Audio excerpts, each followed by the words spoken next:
धन्यवाद हो सबैजनालाई अनि वेलकम छ हजुरहरू सबैजनालाई हाम्रो सन्तोष राई दाईको युट्युब च्यानलमा।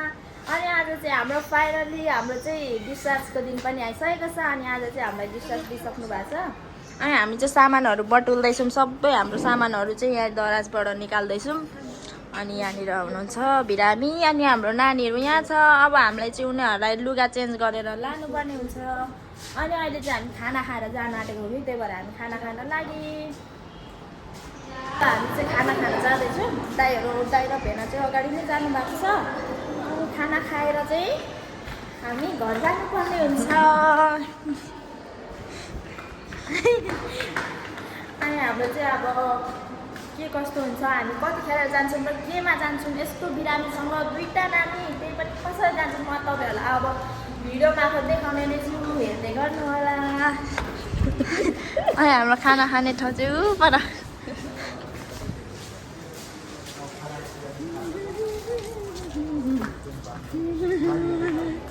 हाम्रो खाना खाने ठाउँ चाहिँ यहीँ हो। अरू बेला हामी 3 जना खाना खान आउँथ्यौँ भने आज चाहिँ हामी 4 जना एकैचोटि गएको छौँ।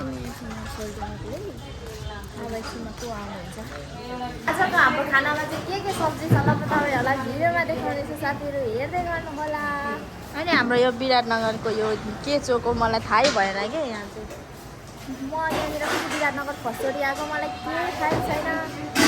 सुनेको थिएँ कि विराटनगर चाहिँ लास्टै 4 ठाउँ हो भनेको, साँच्चै हो रहेछ। यति फोहोर छ नि यहाँनिर, यति फोहोर छ होइन। हस्पिटल हो यो हस्पिटलको अगाडि क्यान्टिन अगाडि हो, यति फोहोर छ नि। अनि यहाँ पर यो चोकतिर पर नि यता परतिर यति फोहोर रहेछ कि मलाई त त्यहाँ पर एकछिन डुल्नु गएको होइन, 2 मिनट गएको झन्डै बम मिले आयो। यस्तो फोहोर छ क्या साथीहरू, मैले सुनेको मात्रै थिएँ, अहिले आज चाहिँ मैले रियल्लीमै देखेँ होइन। अनि यो बहिनी चाहिँ यता खाना खानु बसिसक्नु भएको छ। हाम्रो खाना देख्न सक्नुहुन्छ चिकन, अनि यहाँनिर आलु भुजुरी, चटनी, अनि यो चाहिँ साग छ, लट्टेको साग जस्तो छ, अनि यो चाहिँ आलुको सब्जी, अनि यता छ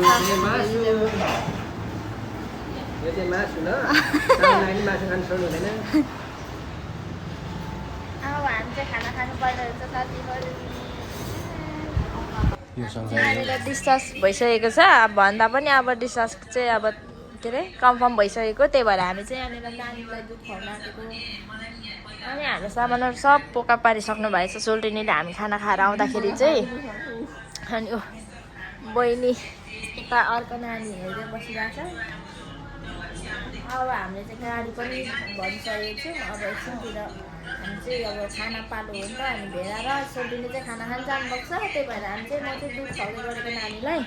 अनि उहाँ पनि अब रेडी भइसक्नु भएको छ, उहाँले खाना खानै बाँकी छ। कान्छी छ्यामा यता ठुलो नानी, ऊ कान्छी हो, ऊ जेठी हो, छुटाउनै गाह्रो क्या। अनि हामीलाई चाहिँ कान्छी र जेठी छुटाउनै गाह्रो परिरहेको गाई छैन। अहिले चाहिँ मैले नानीलाई बोकिरहेको छु, उसले चाहिँ खुवाउँदैछ, उसले खाइसक्छ अनि मात्र उसको पालो हो। खाँदै सुतिरहेको छ अहिले चाहिँ ऊ, मैले उसलाई बोकिरहेको छु। अनि उता चाहिँ भुन्टुको मामा हो, उहाँले चाहिँ कपडाहरू ठिक पारिदिँदै हुनुहुन्छ नानीको।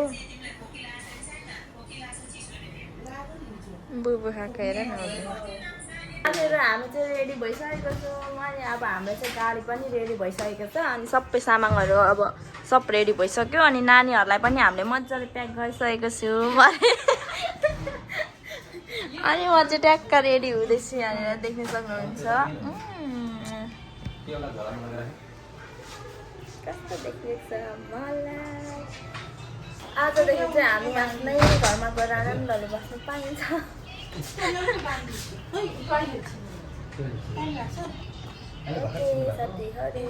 अब हामी चाहिँ 2 जना चाहिँ बाइकमा र अरू चाहिँ एम्बुलेन्समा जानुपर्ने हुन्छ। अनि अब तपाईँहरूलाई म भरेको भिडियोमा देखाउँछु। अहिले साथीहरू हामी चाहिँ हस्पिटलबाट पनि लाग्यौँ घरतिर। यहाँनिर दिदीलाई चाहिँ अब एम्बुलेन्समा चढाउन आँटेको। अनि यता छ मिकी, यता झोलै झोला बोकेर। अनि हामी चाहिँ नानी उता छ कान्छी, उता जेठी, यहाँनिर चाहिँ पैसा लेनदेन हुँदैछ आजदेखि त हामी आफ्नै घरमा अब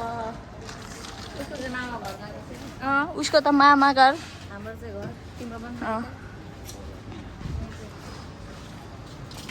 साथीहरू अब चाहिँ म भिडियो बनाउन पाउँदिनँ होइन म एकैचोटि घर गएर मात्रै भिडियो बनाउँछु किनकि अब दाजु चाहिँ बाइकमा जानुहुन्छ अनि दाजुलाई चाहिँ मैले मोबाइल बोक्नु दाजुले नै बोक्नुहुन्छ मोबाइल चाहिँ त्यही भएर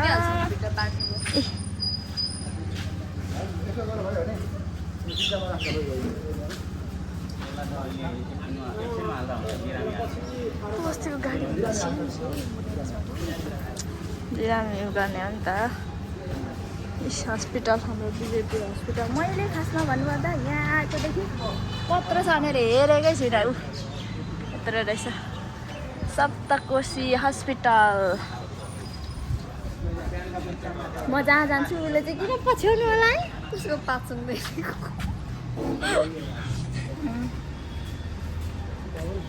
यहाँनिर चाहिँ दिदीलाई चढाउँदै हुनुहुन्छ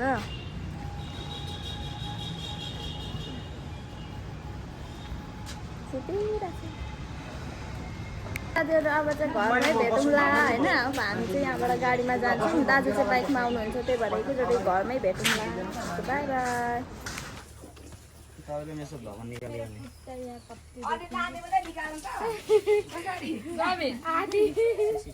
मलाई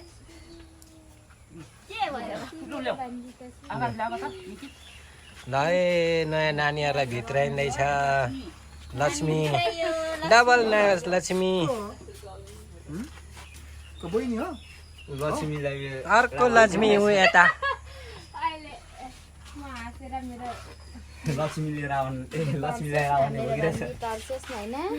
घरभित्रै हुँदैछ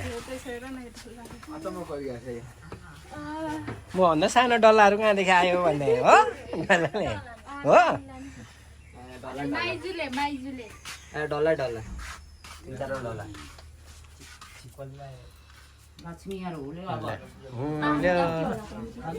बोजूले नातिनीहरूलाई सेतो टिका लगाइदिए